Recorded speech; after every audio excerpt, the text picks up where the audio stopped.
Moitas grazas a todos por estar hoxe aquí.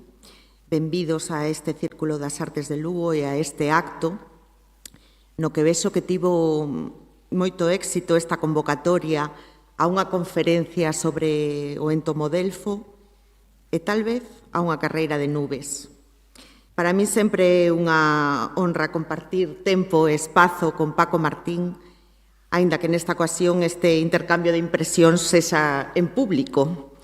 Gustaríame tamén dicirvos que se tedes algunha pregunta, ao final, cando acabemos nós, poderedes facerlla a Paco.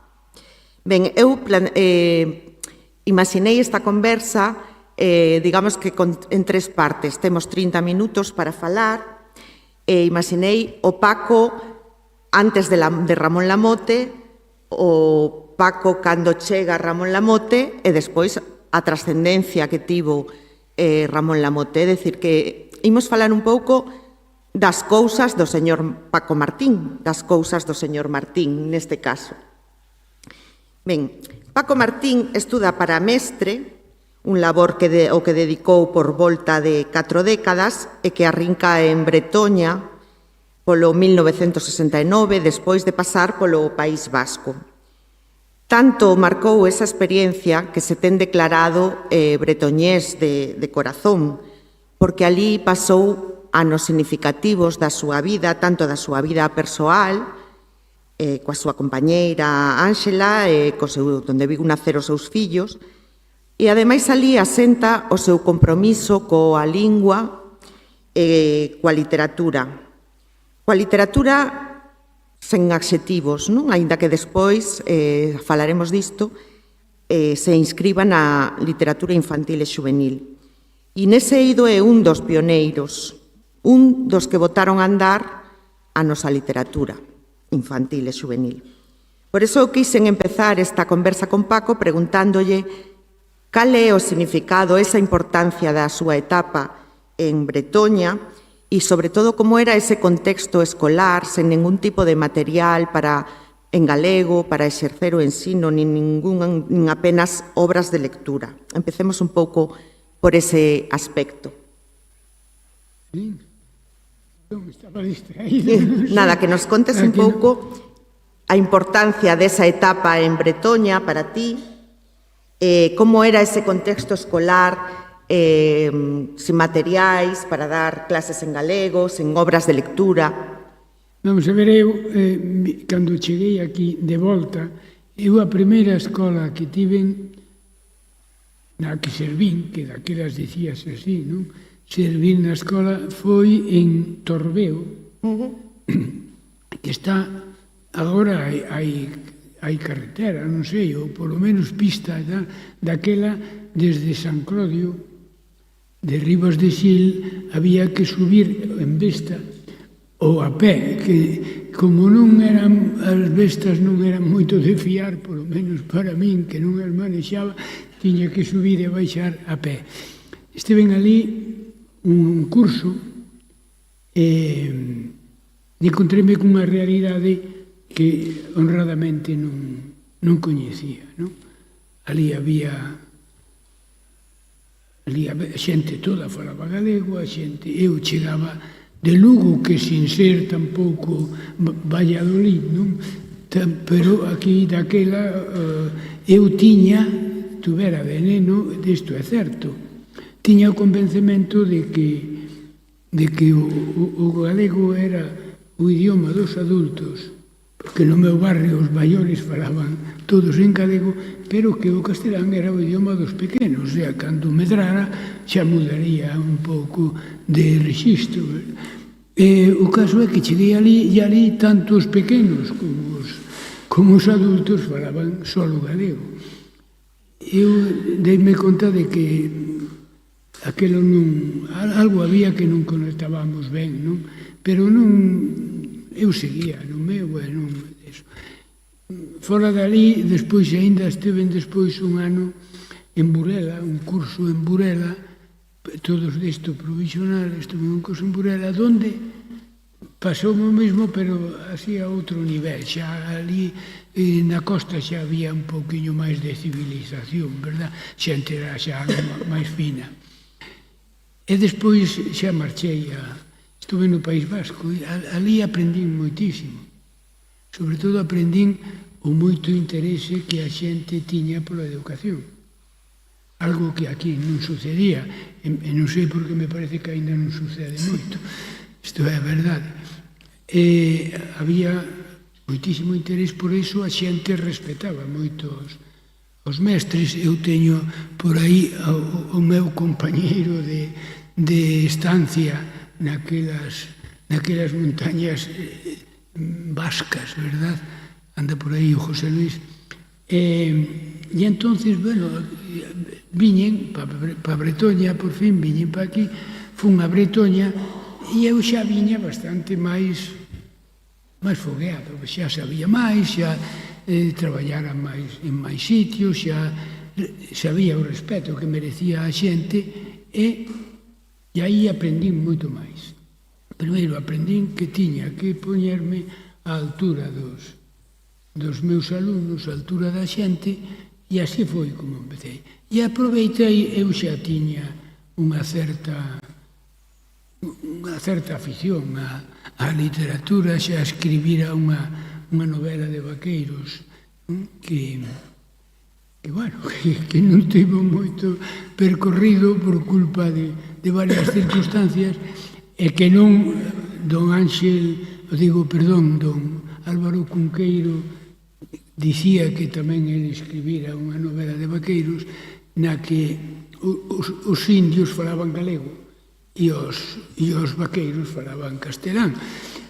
Os meus indios falaban en castelán, pero cos infinitivos solamente, que era o que eu vía no cine, non?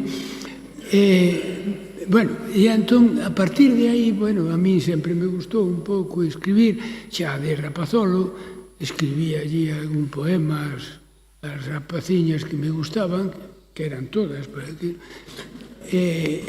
pero todo eso pasou. E entón aí empecé xa escribí un conto que mandei ao concurso do Facho, porque para animar, a minha intención era animar a unha alumna miña, Luz Galocha, era alumna miña que se lle daba moi ben isto de escribir, para que ela fixese un conto e mandábamos os dous xuntos. Tivemos a sorte de que nos deron o premio aos dous, a ela o de infantil, non? E demais. Bueno, e isto era xa un pouco entrar na literatura, que non había literatura, prácticamente literatura infantil, non só aquí, sino prácticamente en todas partes. Vamos, en todas partes non, en toda España, porque fora sí que había un respeto considerable por ela, non? E isto foi o meu principio ali. Empezas despois a escribir, como mencionou antes Enrique Monteagudo, as túas obras Músicas no espello, No cadeixo e agora Un ceo de lama. En eses libros eu vexo que sai unha serie de trazos que logo van a estar en Ramón Lamote, os relatos unidos por un fío narrativo, o colectivo como personaxe e, sobre todo, a irrupción da fantasía. É dicir, ti empezas aí a túa escrita.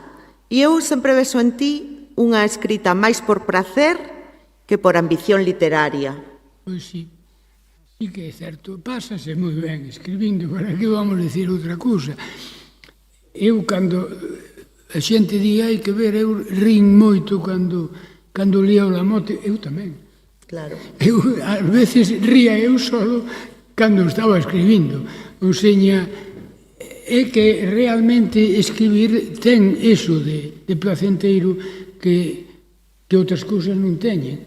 Terán moitos mellores, claro, pero vamos, eu paso ben escribindo, e aí está aí o Senín que é un pouco culpable da miña afición por determinado tipo de literatura, non?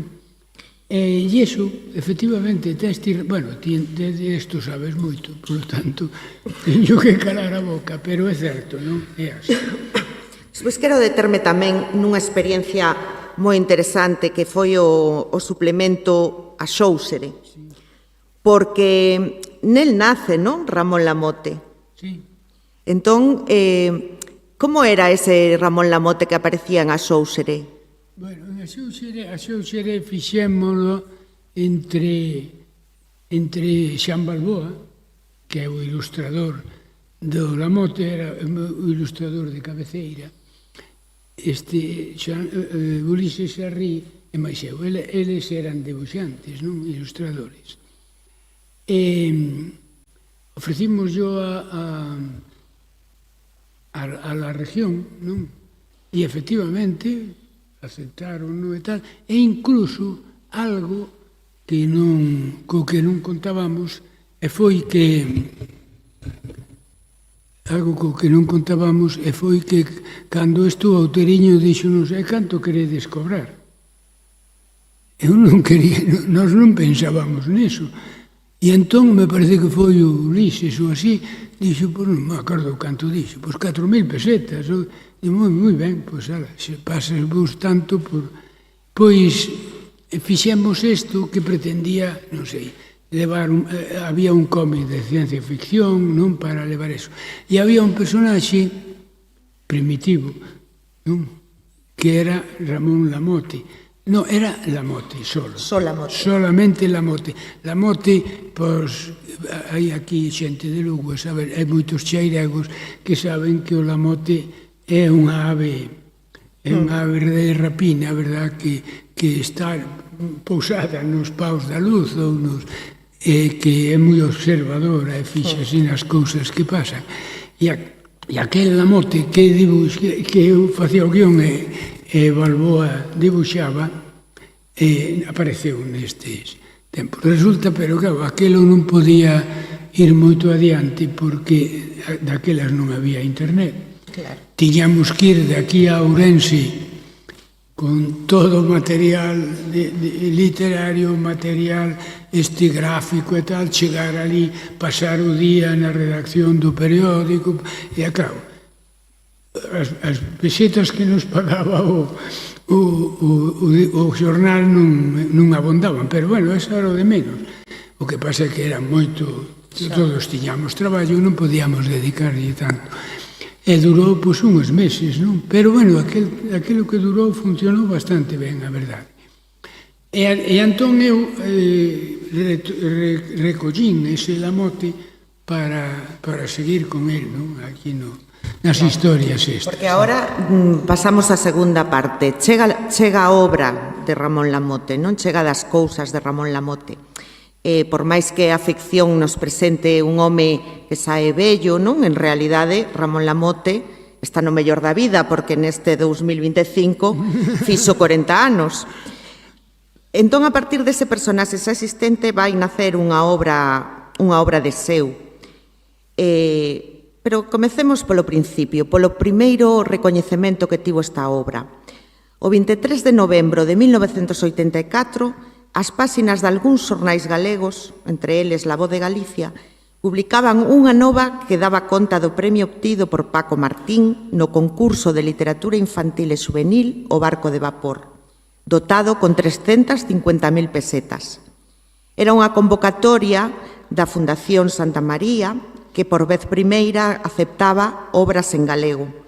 E a finalidade era promover a creación dunha literatura infantil que fomentase o gusto pola lectura e transmitise con calidade valores que axudasen a construir un mundo digno para as persoas. Despois de 5 votacións, chegou o ditame. Eso dicían as novas que aparecían no periódico. Eso implica que houbo debate entre os membros do xurado, no que estaban Paz Lamela, directora xeral de Política Lingüística daquela, Andrés Torres Queiruga, o escritor Carlos Casares, e os profesores Miguel Vázquez Freire, Xosé Chaurrego e Manuel Rico Berea. E tamén estaba como secretario Xavier Senín. Eso foi o punto de partida, ese premio, o premio O Barco de Vapor, o primeiro barco de vapor. Imagino eu o xurado desconcertado pola falta de límites desa obra tan diferente, non? Como foi que, como ti dis, que argallaches unha obra para ese personaxe, esas das cousas de Ramón Lamote, e decidiches presentarte a ese premio que acababa de nacer? Bueno, decidí presentarme por unha cuestión puramente crematística, porque eu non me presentaba aos premios, nin se me pasaba pola cabeza, pero resulta que a miña muller que está aí, e máis eu, botábanos do piso no que vivíamos alugados, porque o señor dixo que tiña unha filla que casaba e tiña dereito a... E entón decidimos, pois, comprar un piso e demais, que había dábanos un crédito e tal, porque, bueno, os dous traballábamos, e entón, pois moi ben, botamos neso, pero depois resulta que había que pagarlle ao notario, ese tipo de cousas que non tiñamos nin idea. E entón eu vin a convocatoria do ese, e aquel diñeiro viñame barbaramente, non? Para iso, entón, mandei ao concurso, acabei co Lamote que estaba a medio facer, e mandei no concurso, e efectivamente, don Ramón axudounos a pagar a vivenda nosa en certa medida, non en bastante medida, a verdade. E esa foi a razón, é unha razón moi prosaica, pero é a que é, non? Gústame esta razón. Somos moitos os que temos moi interiorizados as palabras, non, coas que comeza o libro. Ese son Ramón Lamote Miñato, profesor particular de Chairego e debusante de Soños por encarga. Aquí, de feito, vai haber e hai moitas xeracións diferentes, non, que estamos moi vinculadas con ese libro. Como seguramente case todo o público sabe, a narración son 6 relatos que van desenvolvendo un pouco o contraste entre o protagonista, Lamote, que é un home cunha peculiar maneira de ser e de entender a vida, e sobre todo a cidade, non? O contraste entre Lamote e a cidade. A cidade que ten unha burocracia absurda, algúns habitantes soberbios que fan gala da incultura, entre outras peripecias, pois como xa se dixo aquí, Lamote intervén anunciando a chegada do reparante, dando unha conferencia sobre o entomodelfo ou organizando unha carreira de nubes na que os premios son os marmolubios. Digamos que ti fixeches un cóctel, non, de varios ingredientes. Tomaches ese personaxe que xa existía, desenvolviches as súas peripecias, mesturaches fantasía, mesturaches humor, moito humor, retranqueiro, irónico, surrealista, moito, non? E fixeches aí un cóctel. E mesmo hai, para min tamén, un poñerse a favor dos nenos e das nenas. Porque, por exemplo, os nenos son os que son os depositarios da imaginación, os que non teñen presuizos. Cando os asistentes van á conferencia do entomodelfo e quedan desconcertados, hai unha nena dun 7 ou 8 anos que ten nas súas mans un entomodelfo con total naturalidade. Algo así. Ese cóctel, cal foi a túa intención ao mesturar todos eses ingredientes? Todos vivimos nun espacio, non? Todos os espacios son o mesmo e ao mesmo tempo tamén son diferentes, non? E entón o espacio tamén xoga. Quero dicir, eu son un lugués de Lugo e non teño outra solución, non podo buscar outra cousa. E entón, que quere dicir? Que Lugo influi en min moitísimo, claramente. Eu nacín aquí, eu criei-me no barrio de Magoi, que era un pouco a aldea, non? E agora xa é un sitio fino, pero daquelas non. Criei-me ali xugábamos ao fútbol, tiñamos unha ventaxa, non? Eran tempos moi difíciles, pero tiñamos unha ventaxa, pasábamos o día xogando. É verdade, íbamos á escola, salías da escola e a xogar. E iso botase de menos, aínda hoxe.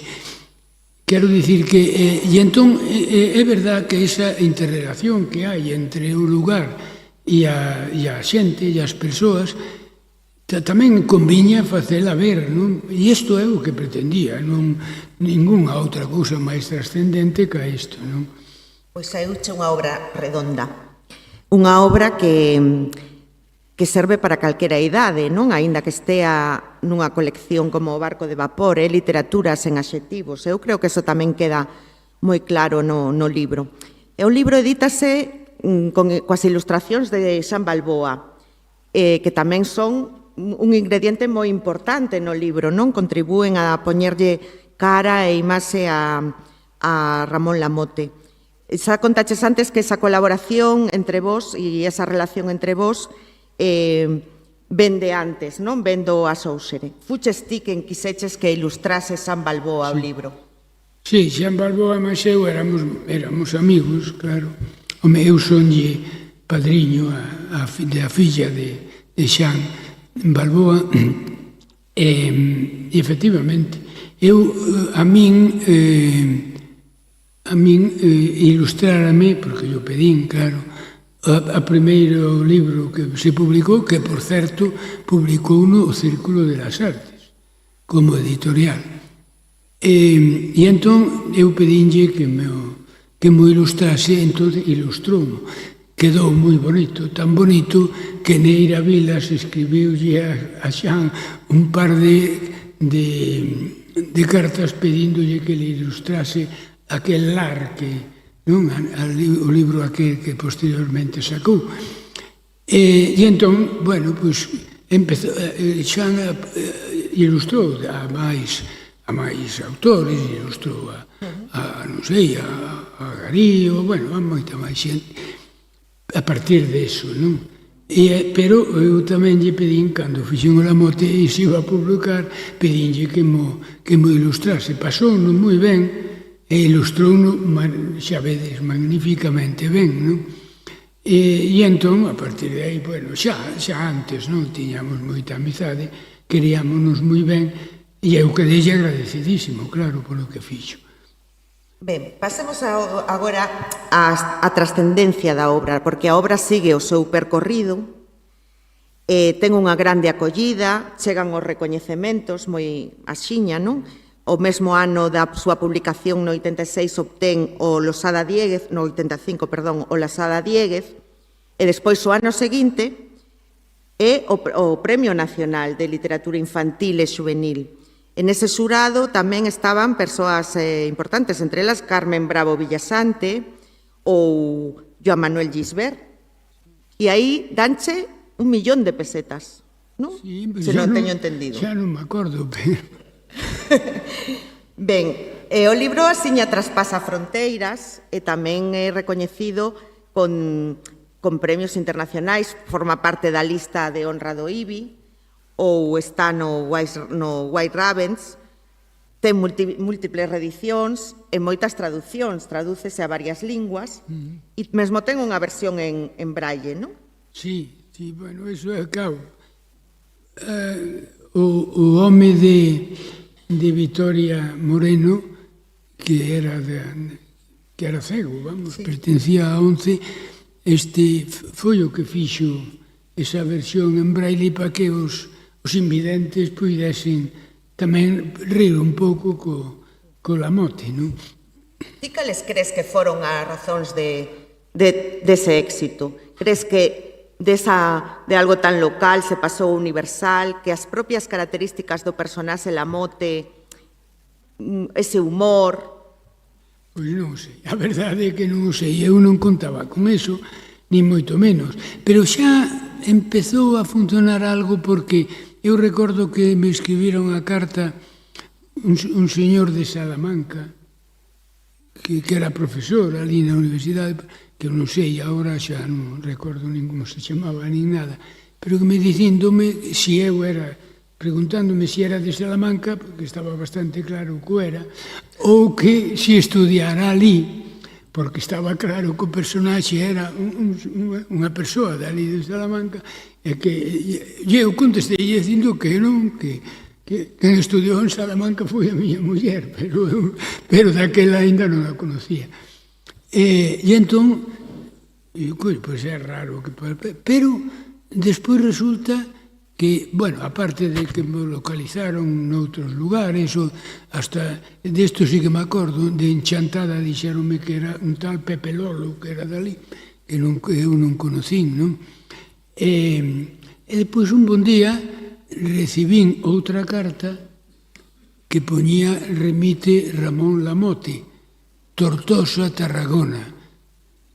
Entón, bueno, pois abrín a carta, eu pensei que era unha broma, non? Abrín a carta e resulta que era un señor... Era Ramón Lamote, non? Era Ramón Lamote, un señor de ingeniero agrónomo que vivía en Tortosa, que pertencente a unha familia catalana de moito prolongo, e sobre todo cultural, non? O señor chamábase Ramón Lamote de Griñón.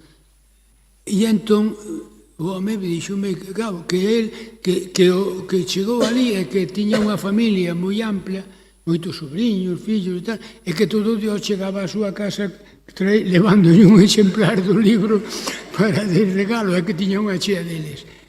Despois chamoume por teléfono, falábamos por teléfono, felicitábamos. Pero un día apareceu por aquí. Un día colleu e chamoume, como me chamaba bastantes veces, llevo a él, chamoume e tal, hola, que hai? E díxome, que tedes aquí un tempo raro aquí en Lugo e tal? E como que sabes tú que hai en Lugo? E resulta que estaba aquí. Viñera coa súa muller, viñera que tiña gana de que o personaxe conocese o seu autor. E entón, ben, cadrou que había un acto aquí na biblioteca de Lugo, e estábamos o Manuel María máis eu. Isto foi moi bon porque presenteille ao Manuel a Ramón Lamote, e ao Manuel, que estaba encantado con el porque era profesor de chairego, que iso debe ser a cousa mellor que se pode ser no mundo, quedou encantado con el, e todo o día fomos comer xuntos, claro, a xente todo o día con Ramón Lamote, bueno, el desesperadamente ben. O seña que ao final non sabes que é o que pasa. Resulta que había Ramón Lamote en moitísimos sitios.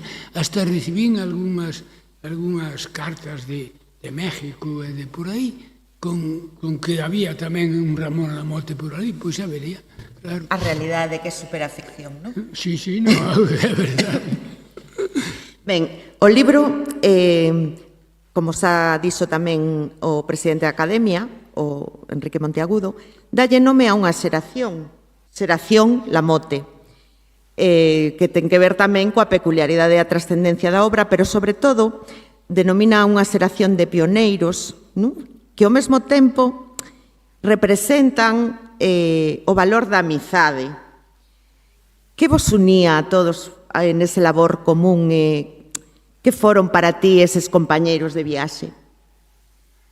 Pois, non sei, non é fácil poder definir eso, non? Aí está fina,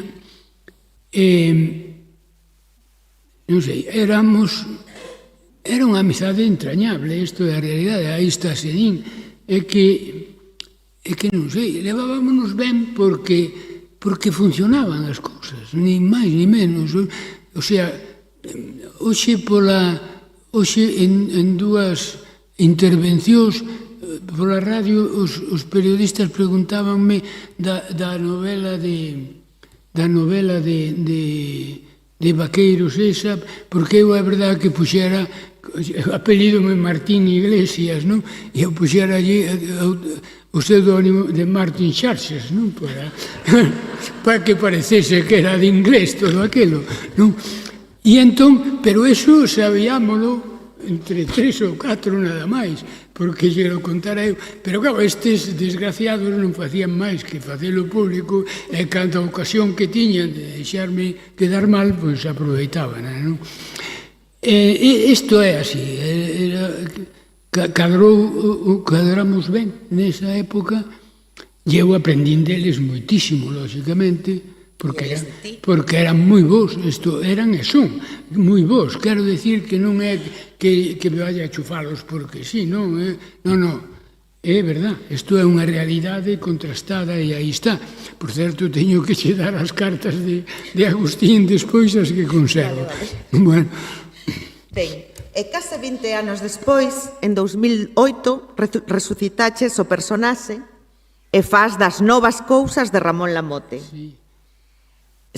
Atopamos o personaxe nun contexto diferente, pero seguen ocorréndolle episodios moi orixinais, dende bater cun empresario que quere escribir un libro, ata participar na creación dunha asociación de realizadores de saques de honra en eventos deportivos, ou asistir ao primeiro Congreso Universal de Inutilidades, Trapalladas e outras necesidades improductivas.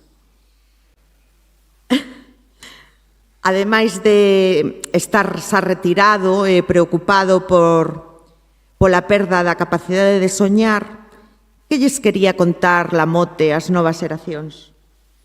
Bueno, que primeiro esa segunda entrega do Lamote, o culpable é fundamentalmente Xenín. Xenín ten a culpa de moitas cousas. Ten a culpa de unha chea de cousas, non sei por que non o teñen xa preso no cárcere, pero bueno, pero é culpable, porque el falárame dunha amiga del, verdad, que estaba enferma, e que, bueno, que lle gustara, ou ese que, a ver se había outra continuación. Entón, bueno, senteime e eu como obedezo aos que mandan e aos que saben, pois, fixen eso, non? Pero, bueno, hai aí algunhas cousas máis postas ao día, verdad, máis desto. E a min hai algunhas cousas que me gustan, non? Falas moito do mundo dominado polo móvil, pola tecnoloxía. Falas moito desa exigencia de productividade constante, non? Como se perdese a esencia do que é a vida. Isto é que é así, non? Vivimos polo menos eu, non? Tocoume vivir nun momento que me perdo. A verdade é que me perdo, e non é que non seña capaz de escribir nun ordenador ou de mandar un escrito por internet, non, o que pasa é que resulta tan importante tanto o que se fai así que xa non se fala a xente. Hai, se recordas, nesta segunda entrega do que hai unha historia de un señor ou dunha, sí, que o deteñen porque a quen se lle ocurre levando como leva no peto un teléfono móvil de última xeración e demais, e está falando con xente directamente, non? A quen se lle ocurre? Entón, que pasa? Como pode unha persona facer eso e tal? Pero, pois, eso é o que me pasa a min tamén, non? Xa eu vexo unha rapaza e un rapaz, guapos os dous, e están os dous co móvil na mão, home, mira aos ollos, pero bueno, cada Como quen... vedes, Paco Martín segue a ser un home atento á realidade e o seu Lamote tamén. Eu agradecín moito, por exemplo, tamén esas pinceladas moi sutís de crítica. A rapaza da que falábamos antes, aquela que tiña o entomodelfo e que yo ensinaba a Ramón Lamote, tamén aparece aquí agora nesta nova entrega de Ramón Lamote, claro, xa maior, xa algo máis moza, pero aparece nun traballo precario, sufrindo, digamos que os condicionamentos de ser unha muller no mundo de homes, pero todo eso o pos así como sutilmente. Sí, porque é tan obvio, vese tanto que hai que facelo xa un pouco por trás, porque isto non hai máis que mirar o que está pasando e como, non? Así que non poñelo directamente non paga a pena, non? Porque xa se sabe. Ti crees que tería algo que decir Ramón Lamote deste mundo que vivimos, destas situacións absurdas, deste xenocidio televisado? Ti crees que Ramón Lamote, que diría? Supoño que o pobre estaría mudo, sabes? Estaría mudo. Estaría mudo porque, bueno, isto que vivimos é tan espantosamente vergonzoso, non? Que eu teño aquí un folio escrito para despedirme despois, e aí xa digo eso, que me sinto avergonzadísimo de pertenecer a un mundo e a un país que está vendo como se maltrata aos semellantes, non? Pois sí. O libro segue vivo no catálogo de Galaxia, aínda que, bueno, as cousas mudaron moito, non? Sobre todo, en todo, sobre todo no contexto escolar. Nestes días, consultando con persoas máis novas que a min, comprobei que en algúns casos Ramón Lamote xa significa pouco ou ás veces nin sequera o coñecen. Eu interpreto tamén como unha mostra da falta de esforzo por razóns moi variadas que non podemos entrar aquí a analizar, pero nesa falta de divulgación e de recuperación dos nosos clásicos. Nun mundo ideal, por exemplo, hoxe teríamos hoxe, con motivo deste aniversario, pois unha edición especial, ao mellor, ou nunha realidade na que vemos por todas partes o universo Harry Potter, ou o universo de Pippi Langström, ou o universo dos Moomin, pois ás veces resulta extraño e un pouco desolador que non saquemos partido dos personaxes da nosa historia, do noso imaginario propio. E Ramón Lamote é un personaxe que está no imaginario e que debería seguir estando para as xeracións futuras.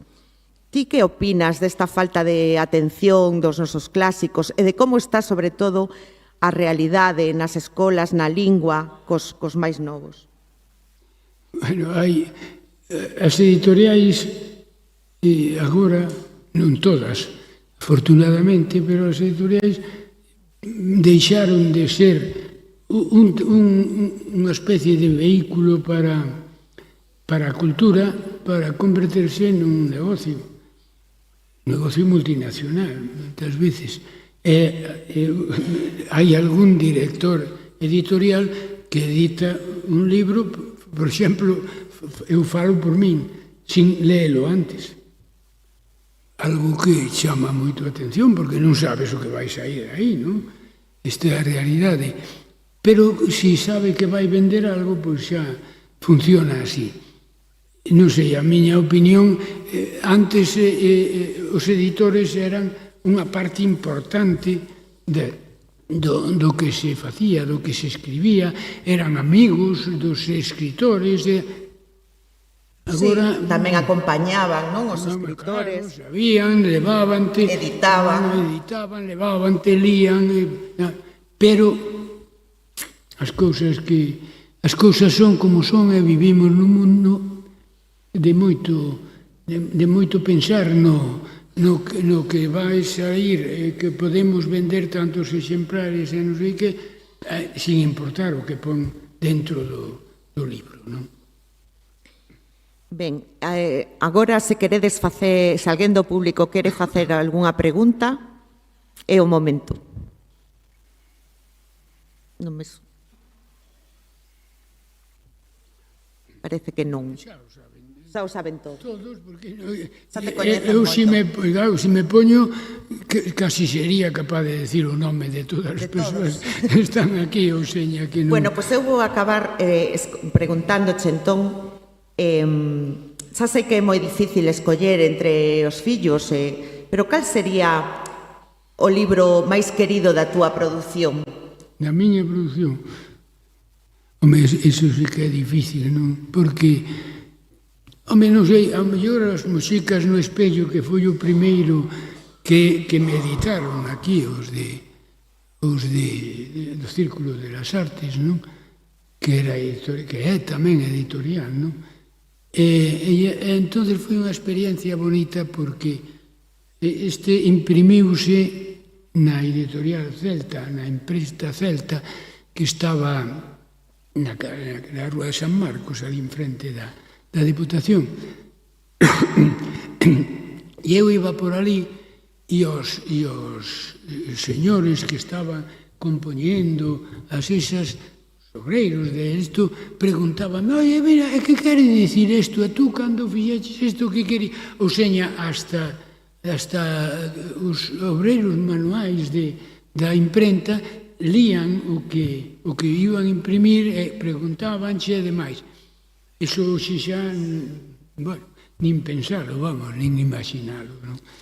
Ti como bo lector que és, que lees nestes tempos de tanta novidade editorial e tanta variedade? Home, mira, agora xa releo moito máis que leo, claro, porque publicase tanto que non podo ler todo, entre outras cousas.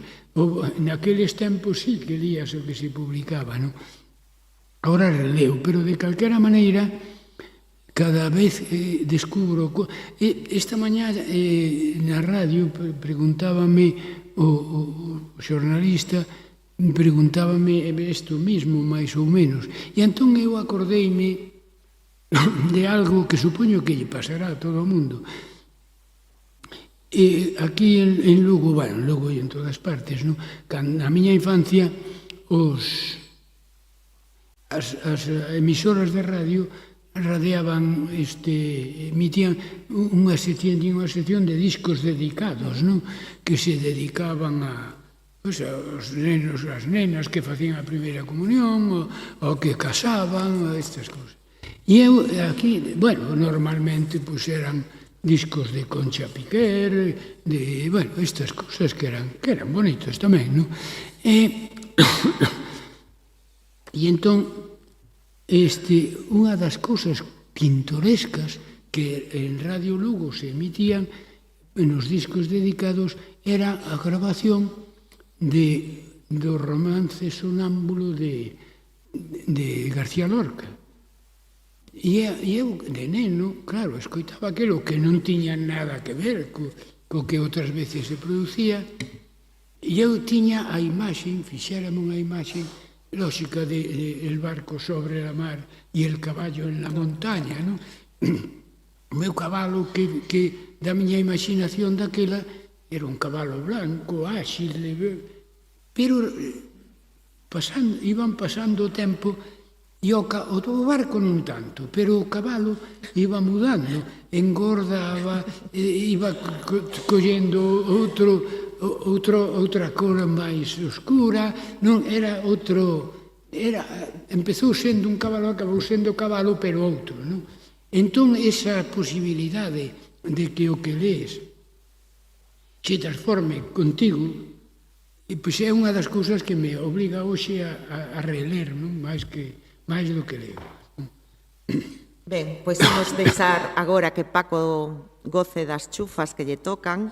Damoslle as grazas por este esforzo, polas súas palabras, pola súa conversa, e pola súa obra, polo Lamote e por todas as obras. Moitas grazas. Gracias.